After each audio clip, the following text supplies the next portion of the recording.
I didn't do what I'm doing for years because of my programming, because of the culture in which I was raised in. You have to work on yourself, and you have to have an unstoppable attitude, and no excuse is acceptable.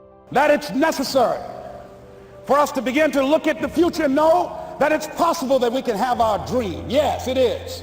Other people have done it, then we can do it. We fail a lot of times. Well, a lot of other folks fail, and eventually they came back and they succeeded. So it's possible we can have what we want. And we know that we want to get it. It's necessary that we align ourselves with people that think like we do. It's necessary we get negative, do-nothing people out of our lives. It's necessary we never stop learning and growing and developing ourselves. It's necessary that we never give up. We know that it's you, it's me. It's being responsible for our stuff and deciding that we're going to keep on keeping on, that we're going to find a way to win or find a way to make it happen. And we know it's hard. It's not going to be a picnic.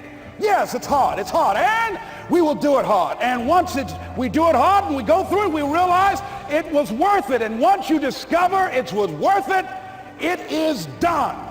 Well, here's what I'm suggesting to you. That when you're working, you have a wall to break through. Let's say a friend of mine who runs a marathon, and he says, when he's running the 26-mile marathon, he said, let's say that hypothetically, that 18th mile is the wall. He said, Les, when you get there and you're running, he says, everything in you is telling you to stop, to give up. Every muscle is aching. And you're saying to yourself, I can't do it. I can't do it. And you just keep on and you keep on and you keep on. It seems like you're moving at slow motion. And then eventually when you break through that 18-mile wall, then you know it's like done and you're on automatic and you glide on in and you know it's there. You know you're going to get to the finish line. And we've all had experiences where we were working on something and we knew it was possible. And we did those things that were necessary to bring it into reality. We took the responsibility to make it happen. Other people couldn't see it. A lot of people didn't believe it. You were attacked. You were criticized. People were opposing you, but you kept on doing it. It was hard, it was rough, it was difficult, but to you, it was worth it. And eventually you got to a level you know, can nothing stop me now. I'm on the move. While other people are giving up, feeling like victims, feeling powerless, becoming negative, turning on each other rather than to each other, feeling that they can't make it. Be ye not conformed to this world, but be ye transformed by the renewing of your mind with the mindset of that it's possible that we can save this generation. It's possible that we can create new industries, a new economy. It's possible that I can find a new profession, a new job. It's possible I can create a new life. And it's necessary that I become actively involved in becoming a positive force in my life and on the planet. And it's me, yes, it's you, it's all of us, pulling together, working together to create this brand new future. And it's going to be hard. Easy is not an option. But if it's hard, we will do it hard. Whatever is required to snatch victory from the jaws of defeat. And it's worth it, yes. It's worth whatever we have to do. And once we know that, it is done. It is done. Life is a fight for territory, and once you stop fighting for what you want, what you don't want will automatically take over. You don't deny it, you defy it. And I was defiant that I'm going to beat this, I'm going to handle this. That there are people who many times when something happens to them, that they embrace it from a place of fear and it takes them out. And L.C. Robinson said, things may happen to you and things may happen around you, but the most important things are the things that happen in you.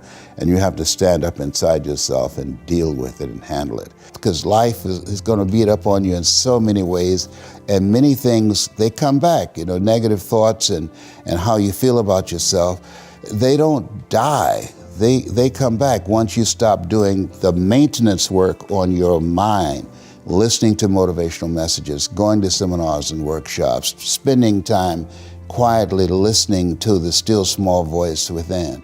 Who am I really? Is this really me? Am I giving my best?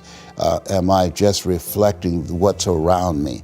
Because all of these various things affect how we show up in life. And so having a strategy to continuously find ourselves reaching higher. The impulse to dream has slowly been beaten out of me through the experiences of life.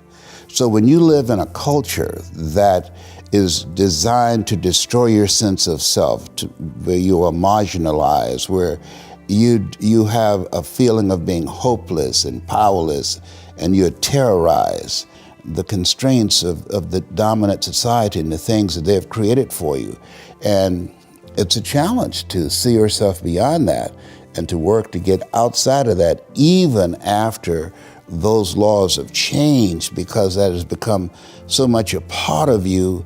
You unconsciously operate within the parameters of what has been put in place. Like you're driving on the expressway, the 405, and you'll get off on an exit that you weren't going in that direction, but you unconsciously did it because you've done it so many times that many people, because they're not making a conscious, deliberate, determined effort to think outside of what life has thrown at them, they end up doing the same thing over and over and over again. Einstein said that thinking that has brought me this far has created some problems that this thinking can't solve.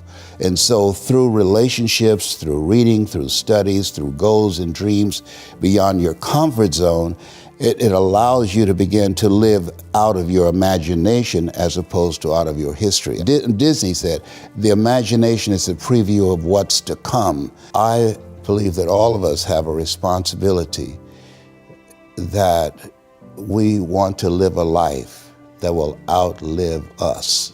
The work that you're doing. There are people that you will never meet, whose lives that you've transformed, that you're living a life that will outlive you. You get hungry by finding something that's you. I believe that all of us are born unique, but most of us die copies. You got to find out what is it that turns you on, what resonates with you. So the key to that hunger-driven life is a heart-centered life. I didn't do what I'm doing for years because of my programming, because of the culture in which I was raised in. You have to work on yourself, and you have to have an unstoppable attitude, and no excuse is acceptable, and you got to make it a priority, a non-negotiable in your life, and hold a constant vision of what it is you want to achieve. See it accomplished, and go all out. Find a way to win. In spite of the setbacks, in spite of the disappointments, in spite of your failures. I tell people when I'm giving presentations, you will fail your way to success.